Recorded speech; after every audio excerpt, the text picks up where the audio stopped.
Nous avons déjà évoqué toutes les figures, maintenant il nous reste juste à parler du petit pion. Le pion qui est la pièce la plus faible, mais qui est aussi le plus représenté sur l'échiquier, puisqu'il y a 8 pions blancs et 8 pions noirs. C'est la pièce la plus faible.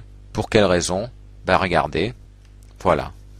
Le pion n'a qu'une seule case à disposition. Le pion ne peut faire qu'une seule chose, c'est avancer d'une case. C'est tout ce que le pion peut faire.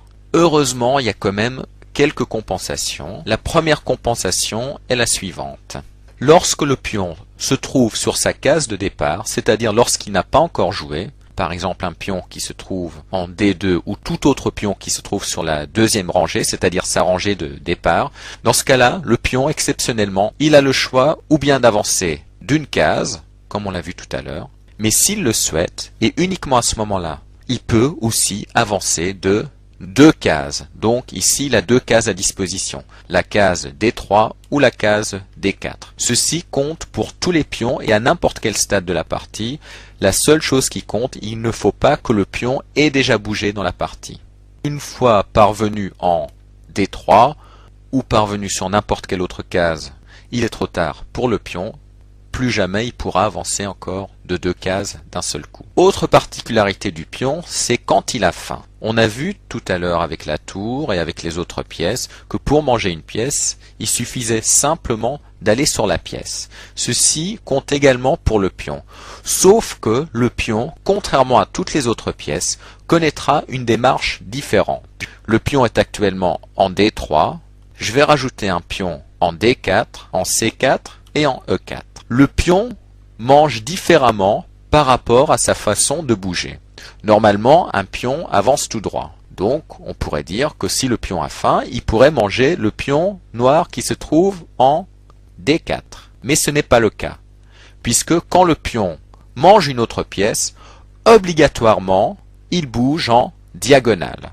Le pion, ici, a 2 possibilités. Il peut venir manger le pion en C4, il peut également manger le pion qui se trouve en E4. Par contre, il n'a pas la possibilité de manger le pion D4 et donc il n'a pas la possibilité d'avancer tout droit ici dans cette position. Un pion, quand il mange, c'est obligatoirement en diagonale. Et n'oubliez pas la chose suivante, le pion n'a jamais le droit de reculer, même pas pour manger. Voyons voir si vous avez compris. Je positionne un pion sur la case F4, je vais mettre un pion noir sur la case F5. Combien de coups différents le pion blanc peut-il jouer? Je vous laisse réfléchir. Rappelons-nous de la démarche du pion. Le pion avance en allant tout droit. Il ne peut avancer que d'une case, sauf quand il est sur sa case de départ. Ici, il n'est plus sur sa case de départ, ce qui fait que le seul coup qu'il a à disposition, c'est d'avancer tout droit, en F5. Mais il y a un problème, cette case est bloquée. Et l'autre problème, c'est que le pion, quand il mange obligatoirement en diagonale. Donc il ne peut pas aller en F5. Et en F5, il ne peut pas y aller non plus, puisqu'il n'y a rien à manger. Idem pour la case G5. Ce qui veut dire tout simplement que le pion ici est bloqué et n'a aucun coup à disposition. Nouvelle question. Avec un pion en C2, un pion noir en B3 et un autre pion noir en D3, combien de coups différents le pion blanc peut-il jouer? Réfléchissez. Le pion avance toujours d'une case. Donc ici, il peut avancer d'une case. Exceptionnellement, quand le pion est sur sa rangée de départ, il peut aussi avancer de 2 cases. C'est le cas ici. Donc autre coup possible pour le pion, c'est d'avancer de 2 cases. Donc ça fait déjà 2 coups. Quand le pion a faim, il mange en diagonale. Nous avons de la chance puisqu'en B3, il y a un pion à manger. Il y a même un autre pion à manger, celui qui se trouve en D3. Donc nous avons en tout 1, 2, 3, 4 coups à disposition pour le pion blanc. Le moment est venu de nous poser une question existentielle. Imaginons un pion en C7. Le pion avance. Il va sur sa seule case qu'il a à disposition, la case C8. Et maintenant? Maintenant, qu'est-ce qui se passe? Est-ce que les échecs font subir au pion la même chose que Sisyphe contre son rocher? Est-ce que le pion est complètement bloqué, ne pourra plus jamais faire quoi que ce soit d'utile, ne pourra plus jamais jouer? Et non, c'est le contraire. On serait plutôt dans un conte des métamorphoses d'Ovide, puisque quand le pion arrive sur la dernière rangée et donc il n'a plus aucun coup à disposition, il y a une énorme surprise qui l'attend, regardez ce qui va se passer. Le pion peut se transformer en dame. Le petit pion, qui ne valait pratiquement rien, peut se transformer en la pièce la plus forte de l'échiquier, en dame. S'il le souhaite, il peut aussi se transformer en tour, en fou, ou même en cavalier.